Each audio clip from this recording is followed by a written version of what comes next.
In the dark days following Pearl Harbor, when America reeled from shock and defeat, a story emerged from a tiny coral atoll in the Pacific that captured the nation's imagination and became a symbol of American defiance.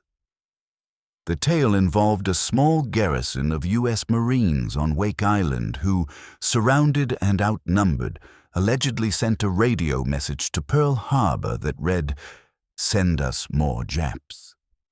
The message was bold, brash, and utterly uncompromising, everything Americans needed to hear in their darkest hour.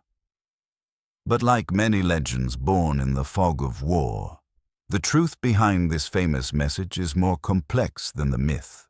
What isn't in dispute, however, is the extraordinary courage and determination shown by the defenders of Wake Island, who held out against overwhelming odds for 15 days, inflicting significant casualties on the Japanese invasion forces and delaying their advance across the Pacific.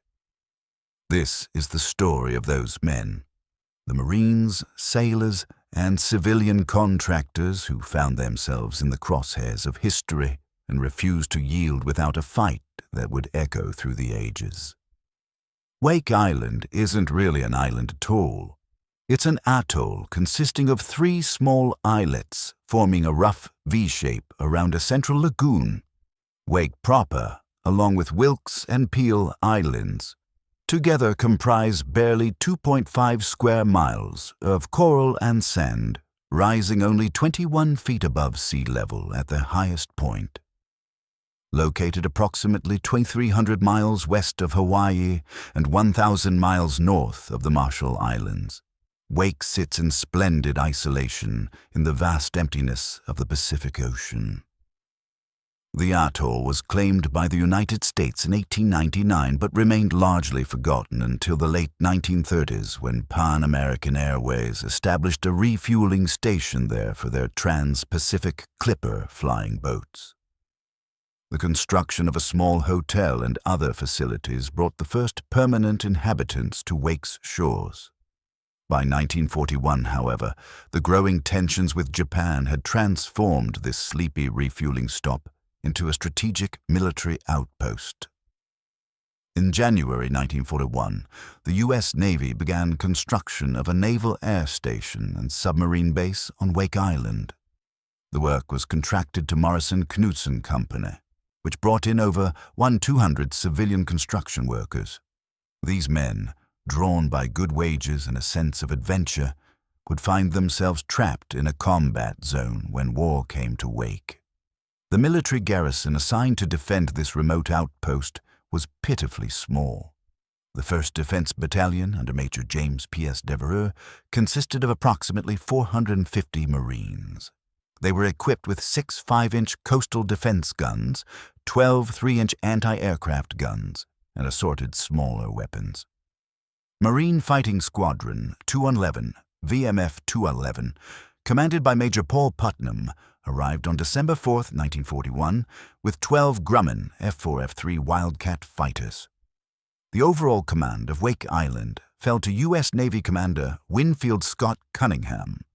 In retrospect, this force seems absurdly inadequate to defend an exposed position thousands of miles from support. But in early December 1941, war still seemed like something that might be avoided, or at least delayed. The men on Wake went about their duties with the routine boredom of peacetime garrison life, unaware that they stood directly in the path of Japanese expansion plans. At 6:50 a.m. on December 8th, Wake Island time, still December 7th in Hawaii due to the international date line, a communications officer handed Commander Cunningham a message that would change everything. Hostilities with Japan commenced with air raid on Pearl Harbor. The men on Wake Island had perhaps 4 hours to prepare before their war began. Major Devereux immediately ordered his Marines to battle stations. The 12 Wildcats of VMF 211 were dispersed around the airfield to prevent their destruction by a single bombing run. Anti-aircraft batteries were manned and ammunition was distributed. the civilian contractors were ordered to take cover or assist with defense preparations as needed. At approximately noon, 36 Japanese twin-engine bombers from the 24th Air Flotilla, based on the Marshall Islands, appeared in the sky over Wake. The Marines opened fire with their anti-aircraft guns, but the Japanese bombers flew above effective range. For 30 minutes, they methodically bombed the airfield and surrounding areas. When the smoke cleared, the damage was devastating. 8 of the 12 Wildcats had been destroyed on the ground. 23 Marines lay dead, along with 10 civilian workers. The squadron's commanding officer, Major Putnam, was wounded. Fuel stores were ablaze, and much of the limited infrastructure on the island was damaged or destroyed. Despite this catastrophic beginning, VMF 211's 4 surviving Wildcats managed to get airborne during subsequent raids. Over the next few days, these 4 fighters, often with only 2 operational at any given time due to battle damage and mechanical issues, would write one of the most remarkable chapters in Marine Corps aviation history. For 3 days after the initial air raid, Japanese bombers returned daily to pound Wake Island. The Marines endured the attacks, conserved their ammunition, and waited. They didn't have to wait long.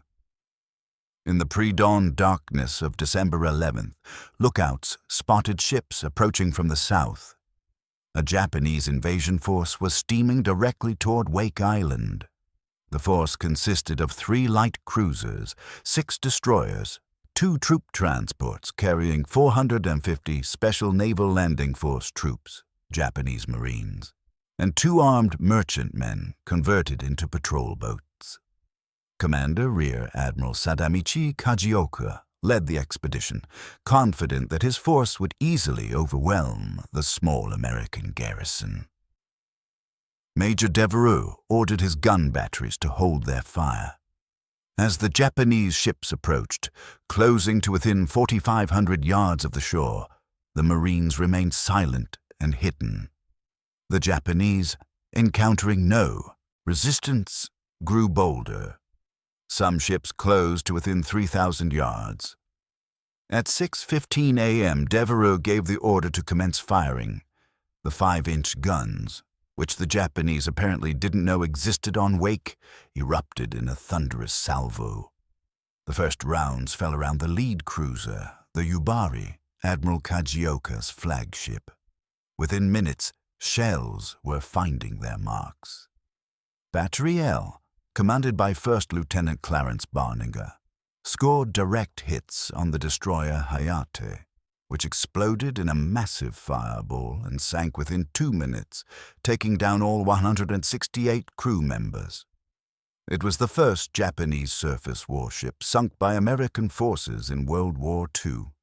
The 4 remaining Wildcats, armed with 100-pound bombs, roared into action. Captain Henry Hank Elrod dive-bombed the destroyer Kisaragi, scoring direct hits. The destroyer's depth charges detonated and the ship disintegrated, killing all aboard. Captain Elrod had just become the first Marine aviator to sink a major warship in combat. The coastal defense batteries continued to hammer the Japanese ships. The light cruiser Yubari took several hits and was forced to withdraw. Another destroyer, the Yayoi, was badly damaged. The entire invasion force, bloodied and demoralized, retreated over the horizon. Wake Island's defenders had achieved what seemed impossible. They had repelled a Japanese amphibious invasion force, sinking 2 destroyers and damaging multiple other vessels while suffering no casualties themselves. Across America, still reeling from the shock of Pearl Harbor, the news from Wake provided a desperately needed morale boost. It was during this period of defiant success that the famous message supposedly originated. According to the legend, when asked by Pearl Harbor, "Command, if there was anything needed on Wake Island," Commander Cunningham radioed back, "Send us more Japs." The message was perfect. It was cocky, aggressive, and showed that American fighting men weren't going to roll over for the enemy. Newspapers across the United States seized upon it. Radio broadcasts repeated it. Hollywood would later immortalize it. The phrase, "Send us more Japs," became a rallying cry for a nation hungry for heroes. There was only one problem. The message, in that form, was never sent. What actually happened was more prosaic, but no less interesting. In 1941, military messages were encoded using cipher pads. To confuse enemy cryptanalysts, padding, random meaningless words, was added to the beginning and end of messages. These padding phrases were supposed to be obviously nonsensical, so they could be easily identified and removed by the receiving operator.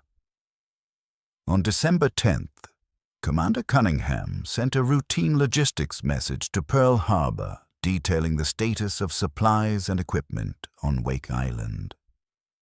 The message ended with a request for various items and was padded with the phrase, "Send us" at the beginning and "more Japs" at the end. The receiving operator at Pearl Harbor, working under stress and amid the chaos following the Pearl Harbor attack, failed to recognize the padding and included it as part of the message. When the message was forwarded up the chain of command, someone connected "send us" with "more Japs" and interpreted it as "send us more Japs," a bold challenge to the enemy. By the time Commander Cunningham learned of the message, it had already been published in newspapers across America. According to his later accounts, he was horrified. Such a boastful and unprofessional communication was completely contrary to his nature and military protocol. But there was nothing to be done. The legend had escaped into the wild, and no amount of clarification could catch it. Major Devereaux, in his post-war memoir, The Story of Wake Island, addressed the famous message directly. As the days wore along, and I could see my men growing thinner and more haggard, could see the red rims around their eyes, I would not have blamed them if they had cursed us for that message. If that message had been sent from Wake, it would have been an insult to the courage, the fortitude, and the sacrifice of the men who fought there. But if the message itself was an accident of miscommunication, the spirit it represented was genuine. The Marines on Wake Island were determined to make the Japanese pay dearly for every inch of coral. After the repulse of December 11th, the Japanese changed their strategy. Rather than risk another costly amphibious assault, they would systematically destroy Wake's ability to resist through air power. Every day, sometimes twice a day, Japanese bombers from the Marshall Islands pounded the tiny atoll. The defenders had no respite. With no radar and minimal warning systems, they relied on coast watchers and the vigilance of exhausted Marines scanning the skies. When enemy aircraft appeared, men would scramble to their positions, anti-aircraft guns would open fire, and the few remaining wildcats would claw their way into the sky to intercept. The statistics of VMF 211's performance during the siege remained staggering. Starting with 12 aircraft and reduced to 4 after the first raid, the squadron maintained at least one operational fighter throughout most of the siege through a combination of skill, ingenuity, and sheer determination. Aviation mechanics worked miracles, cannibalizing destroyed aircraft for parts, improvising repairs with whatever materials they could scavenge from the construction supplies scattered around the island. The pilots flew multiple sorties daily, often in badly damaged aircraft. They learned to nurse crippled planes back to the airfield, making dead-stick landings when engines quit, and nursing along fighters that by all rights should have been grounded. Every flight was an act of courage, as the pilots knew they were outnumbered, and that mechanical failure over the ocean meant certain death. Captain Henry Elrod became an ace during the siege. credited with shooting down multiple Japanese aircraft in addition to his sinking of the destroyer Kisaragi. When his Wildcat was finally damaged beyond repair, he grabbed a rifle and joined the ground defense. He would later be killed in action during the final Japanese assault, posthumously receiving the Medal of Honor for his extraordinary heroism. The ground defenses suffered their own ordeal. Japanese bombing raids started fires, destroyed supplies, and killed men. The Marines learned to dig deeper, to reinforce their positions with whatever materials they could find, and to move quickly between bombardments to repair damage and redistribute ammunition. The civilian workers, originally hired to build a naval base, found themselves filling sandbags, carrying ammunition, and manning defensive positions alongside the Marines. Food became scarce. Fresh water was rationed. Medical supplies dwindled as casualties mounted. Men survived on limited sleep, snatching brief rest between air raids and work details. The tropical sun beat down mercilessly during the day, while nights brought little relief. The constant stress of combat, combined with the knowledge that they were completely isolated with no prospect of reinforcement, wore on everyone's nerves. Yet morale remained surprisingly high. The Marines took pride in every Japanese plane they shot down, every bomb that missed its target. Dark humor helped men cope with the fear and exhaustion. They were making the enemy pay, and everyone knew it. Each day they held out was another day that Wake Island denied the Japanese their easy victory. Unknown to the men on Wake, a relief expedition had been organized at Pearl Harbor. Task Force 11, centered on the aircraft carrier USS Saratoga, departed Hawaii on December 16th with supplies, reinforcements, and aircraft intended for Wake Island. The plan was to fly off the Marine Fighter Squadron to Wake, deliver the supplies and reinforcements, and evacuate the civilian workers. But the operation proceeded with frustrating slowness.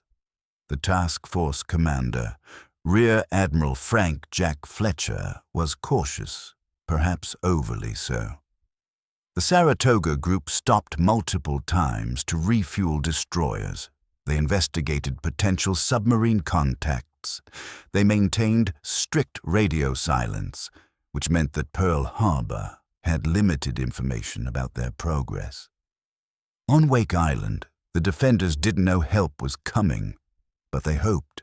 Every morning they scanned the horizon for friendly ships that never appeared. The psychological impact of their isolation grew heavier with each passing day. They had bloodied the Japanese nose twice now, first at the December 11th invasion attempt, and then through shooting down numerous aircraft. But they all understood the mathematics of attrition. Eventually, the enemy's superior numbers would tell. December 21st brought renewed intensity to the Japanese air raids. The enemy seemed to be preparing for something. On Wake, ammunition stocks for the anti-aircraft. Guns were running critically low. The last flyable Wildcat had been destroyed. The coastal defense guns still had shells, but how much longer could they hold? In Hawaii, Admiral William Pye, temporarily commanding the Pacific Fleet, while Admiral Chester Nimitz traveled from the mainland to take permanent command, faced an agonizing decision. Intelligence reports indicated the Japanese were assembling a massive force for a second invasion attempt. This force included two fleet carriers, the Soryu and Hiryu, that had participated in the Pearl Harbor attack. If he sent Task Force 11 forward, he would be risking the Saratoga and its escorts in a fight against superior forces. On December 22nd, with the Saratoga still 425 miles from Wake, Pye made his decision. The relief expedition was called off. Task Force 11 was ordered to return to Pearl Harbor. The men on Wake Island, who had fought so courageously, and held out with such determination would not be rescued. This decision remains controversial to this day. Critics argue that Pai was overly cautious, that he failed to appreciate both the strategic value of Wake and the moral imperative to rescue the garrison. Defenders counter that Pai made a difficult but correct decision based on the information available, that losing a carrier in a failed rescue attempt would have been a far worse outcome for the American war effort. For the men on Wake, unaware of the approaching and then retreating task force, December 22nd was simply another day of bombardment and endurance. The Japanese were not going to be humiliated again. For the second invasion attempt, they assembled overwhelming force. 2 aircraft carriers, Soryu and Hiryu, 2 heavy cruisers, 6 destroyers, and transports carrying over 1,500 special Naval Landing Force troops. This time, there would be no mistakes, no underestimation of the defenders' capabilities. The assault began in the early morning hours of December 23rd. Under cover of darkness and with naval gunfire support, Japanese troops landed simultaneously on several beaches.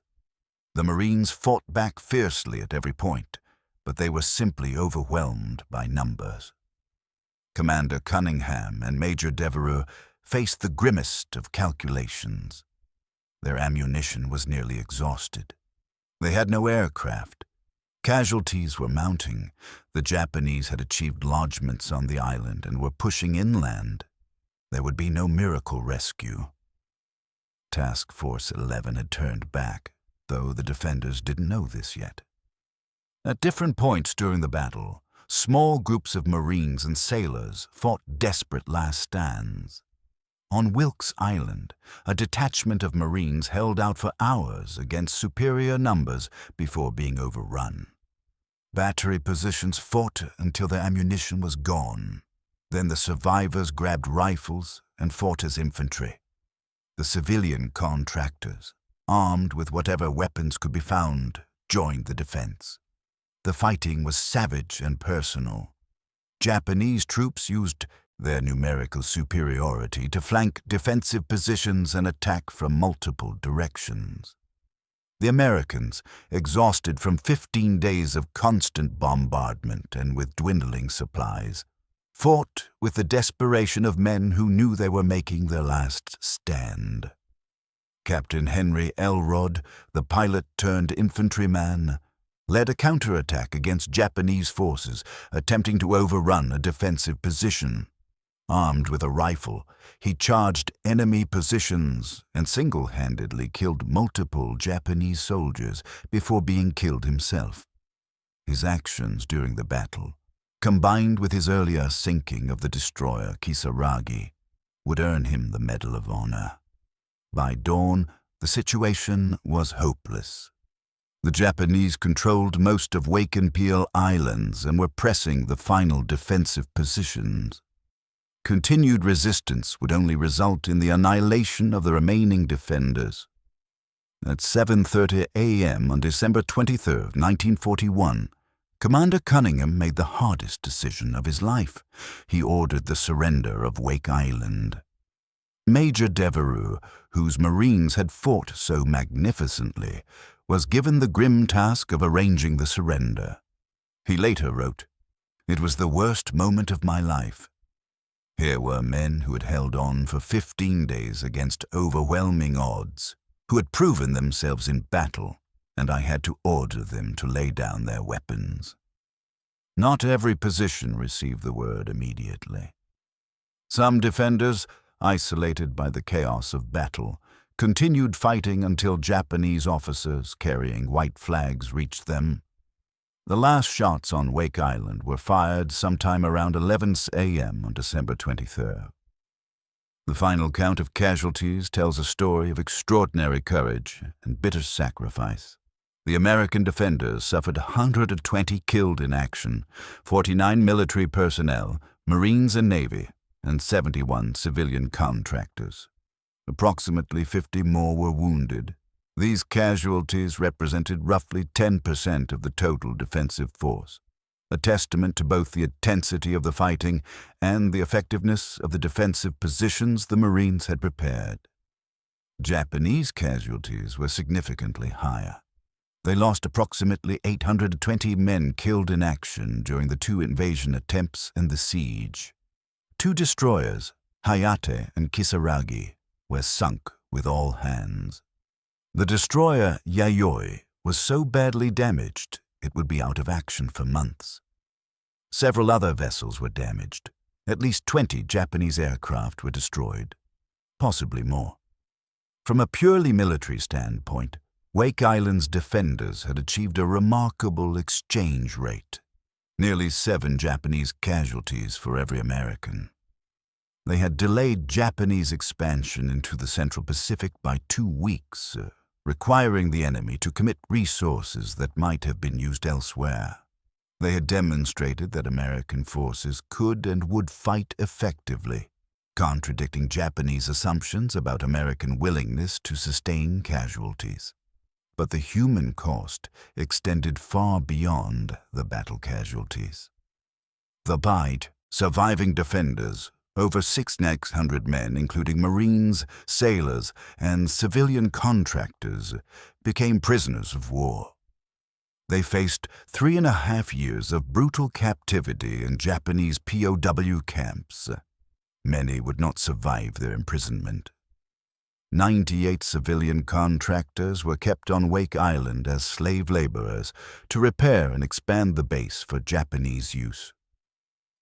In October 1943, after an American carrier raid on Wake, the Japanese executed all 98 of these men in a war crime that would later result in the conviction and execution of the Japanese admiral responsible. The fall of Wake Island was, objectively, a defeat for American forces. The Japanese secured the atoll and would hold it for the remainder of the war. The garrison was lost. The carefully constructed defenses were destroyed, and a small but strategic American outpost fell under enemy control. Yet Wake Island became a symbol of American resistance and courage. In those dark weeks of December 1941 and early 1942, where the news seemed relentlessly bad, Pearl Harbor, the Philippines, Guam, Hong Kong, all falling in rapid succession, Wake Island stood out. Here was a tiny garrison that hadn't just fought back. They had won the first round, sinking enemy ships and killing hundreds of Japanese troops. The propaganda value was immense. Remember Wake Island became a rallying cry alongside Remember Pearl Harbor. War bond posters featured the Wake Island Marines. Hollywood rushed into production with the film Wake Island, 1942, which was nominated for 4 Academy Awards, including Best Picture. The movie took dramatic liberties with the actual events, but captured the essential spirit of determined resistance against overwhelming odds. More importantly for military planning, Wake Island provided valuable lessons. The battle demonstrated the importance of air power in modern warfare, particularly the vulnerability of forces without air cover. It showed the effectiveness of well-prepared coastal defenses with adequate firepower. It highlighted the critical importance of logistics and supply.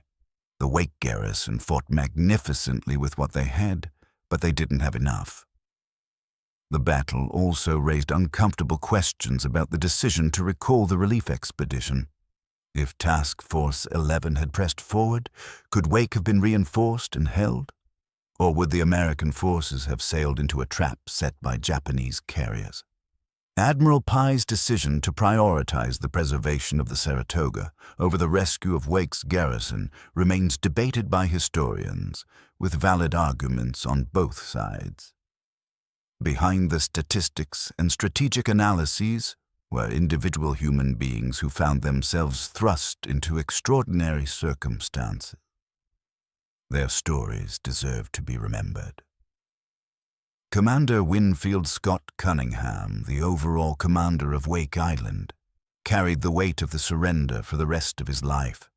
A career naval officer, he had been given an impossible task: defend an exposed position with inadequate forces against an enemy who could bring overwhelming strength to bear. He made the best decisions he could with the information and resources available, and when continued resistance became futile, he had the moral courage to surrender rather than sacrifice his men in a hopeless last stand. He survived POW captivity and retired from the Navy after the war, but reportedly never fully recovered from the psychological burden of Wake Island. Major James P.S. Devereaux, the Marine commander, became the public face of Wake Island's defense. His leadership during the 15-day siege was exemplary. He was everywhere, inspiring his men, making critical tactical decisions, and maintaining morale through the darkest moments. After surviving POW captivity, he was promoted to general and later served in Congress. His memoir, The Story of Wake Island, published in 1947, provided the most authoritative first-hand account of the battle and definitively debunked the "Send us more Japs" legend. Major Paul Putnam, commander of VMF 211, led his squadron through impossible circumstances. With most of his aircraft destroyed in the first raid and no prospect of replacement, he kept fighters in the air through ingenuity, courage, and refusal to accept defeat. His pilots performed beyond all reasonable expectations, proving that determination and skill could partially offset numerical inferiority. Putnam survived captivity and retired from the Marine Corps as a colonel. Captain Henry Elrod's story is particularly poignant.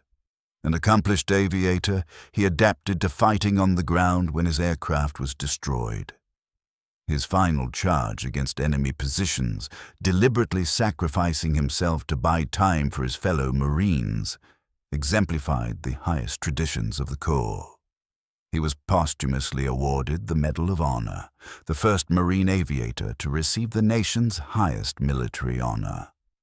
The civilian contractors, often overlooked in accounts of the battle, deserve recognition for their courage. These men signed up to build a naval base, not fight a war.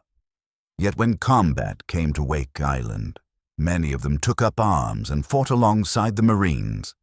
Others performed vital support roles, maintaining equipment, treating the wounded, and keeping essential services functioning despite the constant bombardment.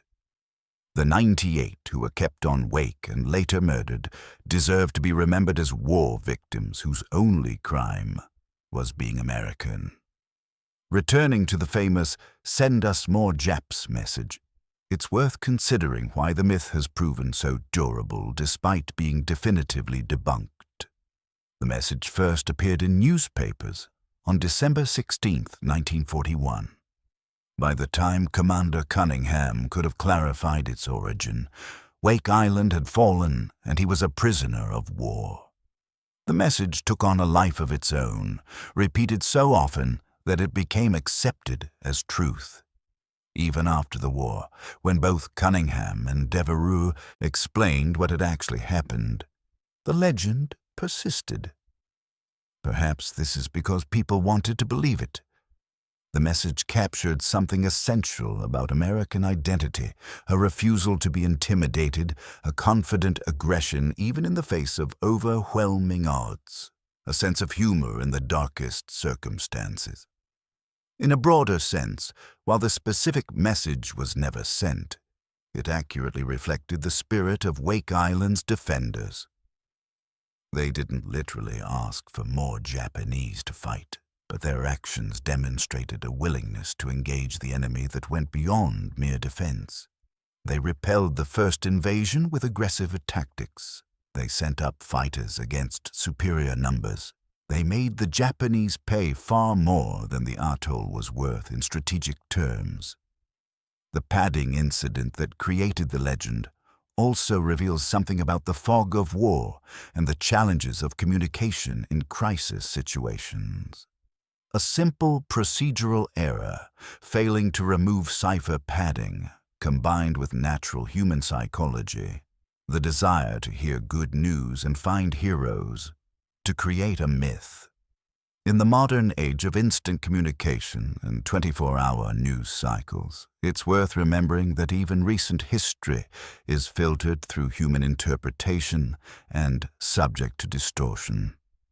From a military perspective, the defense of Wake Island offers several lessons that remain relevant. First, the battle demonstrated both the possibilities and limitations of a determined defense. The Marines on Wake showed that a well-prepared, well-led force could inflict casualties far beyond their numerical strength. The successful repulse of the December 11th invasion proved that amphibious operations against prepared defenses were far from guaranteed success. However, the battle also showed the limits of such defenses without adequate support. No amount of courage could overcome the fundamental realities. Wake was isolated, could not be easily reinforced, lacked air cover, and faced an enemy who could bring overwhelming force to bear once committed to doing so. In modern warfare, particularly in the Pacific theater where distances were vast and naval Dutch air power was decisive, forward positions without secure lines of communication and reinforcement were extraordinarily vulnerable. The decision to place a garrison on Wake Island at all has been questioned. Was the strategic value of the atoll worth the cost of defending it? In retrospect, probably not in purely military terms. Wake contributed little to the overall war effort and fell relatively quickly once seriously attacked. The resources devoted to its defense might have been better used elsewhere. But this analysis misses the intangible factors. The stand at Wake Island, even ending in defeat, had enormous propaganda value at a critical moment in the war. It demonstrated American resolve and capability at exactly the moment when allies and enemies alike were questioning whether the United States had the will to fight. From this perspective, even the loss of Wake served important strategic purposes. The handling of the relief expedition remains the most controversial aspect of the entire Wake Island campaign. Admiral Pye faced a genuine dilemma: risk a carrier and its escorts in a rescue mission against potentially superior forces, or abandon the garrison to its fate. His decision to recall Task Force 11 has been criticized as overcautious, but it's worth considering the context of December 1941. The Pacific Fleet had just been devastated at Pearl Harbor. American carriers were precious assets that couldn't be risked lightly. Intelligence suggested Japanese carriers were operating near Wake. If the Saratoga had been sunk or damaged in a failed rescue attempt, the strategic situation would have been considerably worse. Additionally, by December 22nd, when the decision was made, Wake had already held for 15 days, far longer than anyone had predicted. The expectation that it could hold another week while the task force approached may have seemed optimistic. Still, the decision haunted Pye for the rest of his career. One can't help but wonder what might have happened if the relief expedition had pressed forward. Would the Japanese carriers have engaged, or would they have withdrawn rather than risk a major naval battle? Could Wake have been reinforced and held, or would it simply have fallen a few weeks later at greater cost? These questions can never be fully answered. For the survivors of Wake Island, the fall of the atoll marked the beginning of a different kind of ordeal.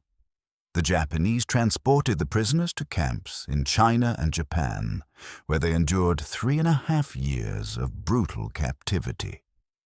The treatment of prisoners by the Japanese military during World War II is well documented and included starvation rations, forced labor, inadequate medical care, and frequent beatings.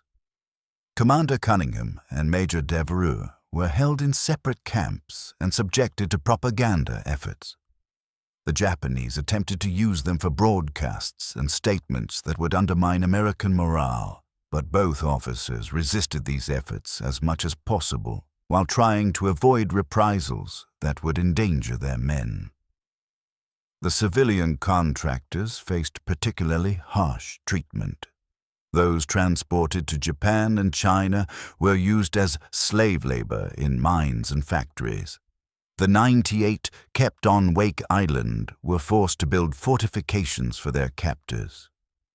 In October 1943, following an American air raid on Wake, the Japanese garrison commander, Rear Admiral Shigematsu Sakaibara, ordered all 98 civilian prisoners executed. They were blindfolded, bound, and machine-gunned at the north end of the island. One man escaped and carved a message on a coral rock before being recaptured and beheaded. 98 U.S. PW 5-10-43. After the war, Sakaibara was tried for this war crime by a U.S. military tribunal. He was convicted and executed by hanging in 1947. The mass execution of the Wake Island civilian contractors stands as one of the more clear-cut war crimes of the Pacific War. Many of the military prisoners did not survive captivity. Malnutrition, disease, and the harsh conditions of the POW camps took a steady toll. Those who did survive often bore physical and psychological scars for the rest of their lives. The generation that fought World War II was often reluctant to discuss their experiences, and this was particularly true of POWs who endured years of degradation and suffering. In the decades since World War II, the story of Wake Island has been remembered, but perhaps not as widely as it deserves. The battle doesn't have the same prominence in popular consciousness as D-Day, Midway, or even Iwo Jima. This is partly due to its outcome. Americans tend to remember victories more than defeats, however heroic, and partly due to the overwhelming number of important battles in a war that spanned 6 years and every continent. Yet for the Marine Corps, Wake Island holds special significance. It demonstrated the Corps' fighting spirit at a moment when America desperately needed proof that its military could compete with the enemy.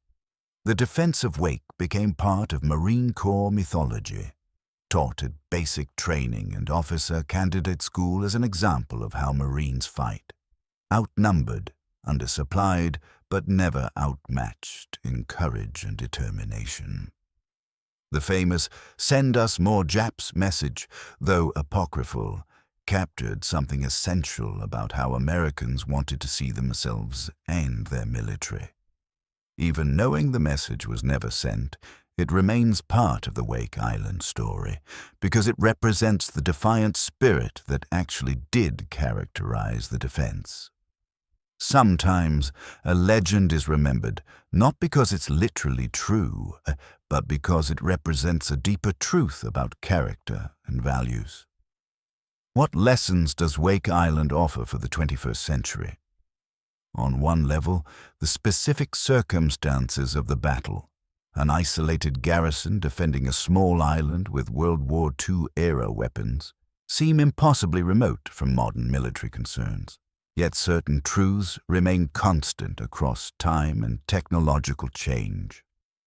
First, the importance of logistics and support. Wake Island's defenders fought magnificently with what they had, but they didn't have enough. No amount of courage could overcome critical shortages of ammunition, fuel, and aircraft. Modern military forces, despite their technological sophistication, remain utterly dependent on supply lines and logistics. A unit cut off from support, however brave its personnel, faces the same basic mathematics that confronted the Wake Island garrison. Second, the value of preparation and training. The Marines on Wake were professional military personnel, who knew their jobs and had prepared their defenses. This professionalism allowed them to achieve far more than their numbers suggested. Training, discipline, and professional competence are force multipliers that can partially offset numerical disadvantages. Third, the role of leadership. Commander Cunningham, Major Devereux, and Major Putnam made critical decisions under extraordinary stress. Their leadership kept men fighting effectively despite mounting casualties and dwindling supplies. The importance of competent, courageous leadership in combat situations remains as relevant today as it was in 1941. Fourth, the limits of isolated positions. In an era of precision-guided weapons, cyber warfare, and global surveillance, the concept of an isolated forward base is different than it was in 1941. But certain principles remain. Any military position that can be isolated and cut off from support is inherently vulnerable, regardless of how well defended. Modern anti-access area denial strategies are essentially a high-tech version of what the Japanese did to Wake Island. Finally, the importance of morale and narrative. The Battle of Wake Island, despite ending in defeat, provided enormous morale benefits to the American home front. In modern warfare, where public support can be as important as military capability, the narrative surrounding military operations matters. Leaders must consider not just tactical outcomes, but how those outcomes will be perceived and interpreted. The Wake Island Marines didn't actually send a message saying, "Send us more Japs." But in a more important sense, they sent a message that resonated far beyond that tiny coral atoll. The message was that Americans would fight, that they wouldn't collapse under the initial shock of attack, that they would make the enemy pay dearly for every objective. For 15 days, roughly 500 Marines, sailors, and civilian contractors held off the forces of the Japanese Empire. They sank warships, shot down aircraft, and killed hundreds of enemy soldiers. They transformed a military outpost that was supposed to fall in hours into a symbol of American determination that required the Japanese to commit substantial forces to capture. When surrender finally came, it was not from lack of courage, but from lack of ammunition, aircraft, and reinforcements.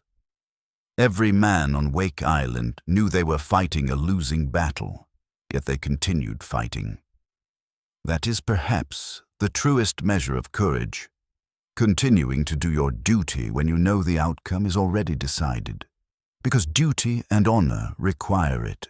The fate of Wake Island's defenders after surrender, years of brutal captivity, the execution of 98 civilians, the long road to physical and psychological recovery for those who survived, adds another dimension to their story. They paid the price of defeat not just in the moment of surrender, but for years afterward. Today, Wake Island remains under U.S. control, used as a refueling stop for military aircraft crossing the Pacific.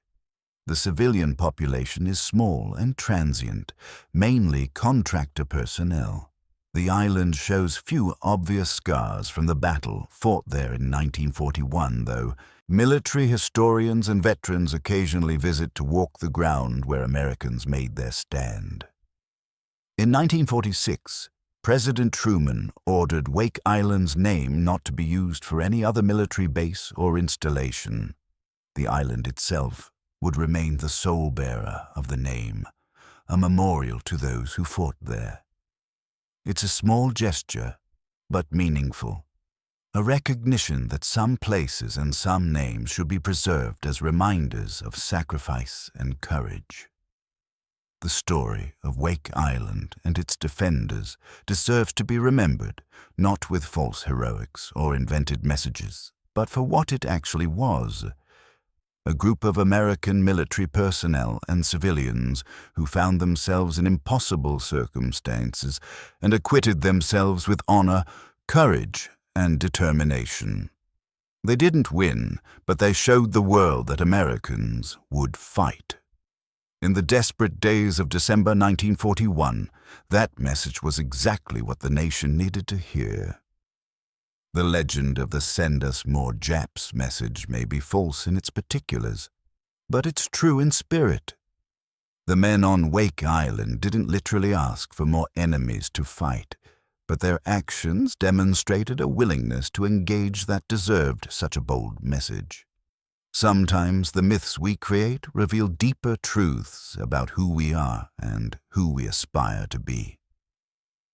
The Wake Island Marines earned their place in American military legend not through a clever radio message, but through 15 days of courage under fire, fighting against overwhelming odds and refusing to yield until further resistance became impossible. That is the real story of Wake Island. Not a witty radio transmission, but hundreds of individual acts of courage and sacrifice by men who did their duty in the face of certain defeat. Their legacy isn't a clever phrase, but a reminder that even in the darkest circumstances, with defeat inevitable, there is still honor in fighting well, in making the enemy pay, in showing the world that some things are worth defending even when the battle is already lost.